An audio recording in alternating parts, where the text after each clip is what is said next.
The 1980s, a time of radical change, economic boom, and cultural revolution, yet beneath the neon lights and synthesized beats, a darkness lingered. A chilling series of crimes unfolded, committed by women who shattered the perception of female passivity. These women, driven by greed, vengeance, or an unquenchable thirst for power, stepped out from the shadows and into the annals of criminal history. Their crimes, often as shocking as they were baffling, exposed the underbelly of a decade often remembered for its extravagance and excess. The 1980s, in particular, witnessed a surge in high-profile crimes involving women. This era, marked by social and economic upheaval, provided fertile ground for these women to operate. Some exploited the trust placed in them as caregivers, while others used their charm and intelligence to deceive those around them. Prepare to journey into the shadows, where the lines between victim and perpetrator blur and the pursuit of truth becomes a haunting obsession. Dorothea Puente, the seemingly harmless boarding house owner, became a chilling embodiment of evil disguised as kindness. In the quaint city of Sacramento, California, her Victorian home stood as a beacon of warmth and hospitality, attracting a steady stream of down-on-their-luck souls seeking refuge. Little did they know they were entering a den of horrors, where their hopes for a fresh start would end in unimaginable tragedy. Dorothea, a middle-aged woman with a warm smile and a disarming demeanor, ran a boarding house on F Street. Behind her pleasant facade lurked a sinister secret.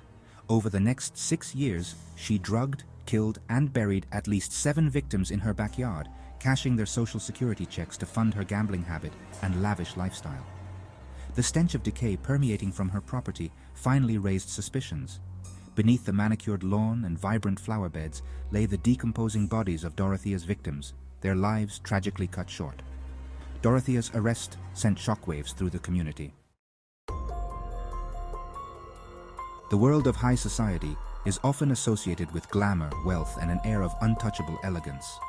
Yet, beneath this veneer of sophistication can lurk a darkness as chilling as any back alley. Enter Sante Keams and her son Kenny, a mother-son duo whose crimes shocked even the most hardened detectives. Driven by an insatiable greed and a chilling lack of remorse, they weaved a web of deceit that ensnared the wealthy and unsuspecting, leaving a trail of shattered lives and unanswered questions in their wake. In the late 1990s, their reign of terror culminated in the disappearance of Irene Silverman, a wealthy Manhattan socialite.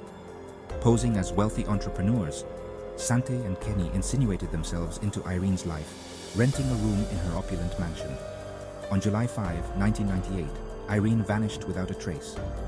The Kimmises, too, had disappeared, leaving behind a trail of forged documents, stolen identities, and a growing sense of dread among those who knew Irene. The subsequent investigation uncovered a history of fraud, deceit, and violence that followed the Kimmises like a dark cloud. Despite the lack of a body, authorities were certain of the Kimmises' guilt in Irene's disappearance. Passion, jealousy, and betrayal collided in the case of Carolyn Warmus, a seemingly ordinary elementary school teacher from Westchester County, New York. Her name became synonymous with a crime of passion that captivated the nation, a tale of love, obsession, and murder that unfolded against the backdrop of suburban privilege and quiet desperation. In 1989, Carolyn found herself entangled in a tumultuous affair with Paul Solomon, a charismatic colleague at the school where she taught. Their relationship, fueled by intense attraction and shrouded in secrecy, quickly spiraled into a dangerous obsession.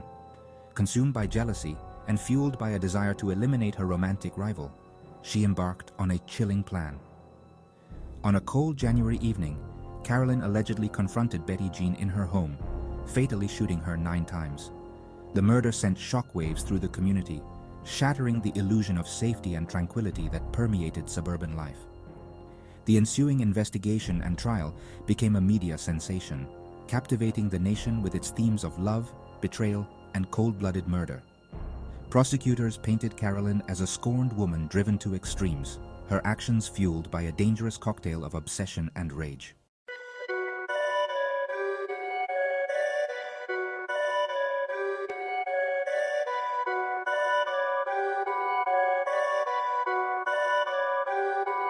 Perfect!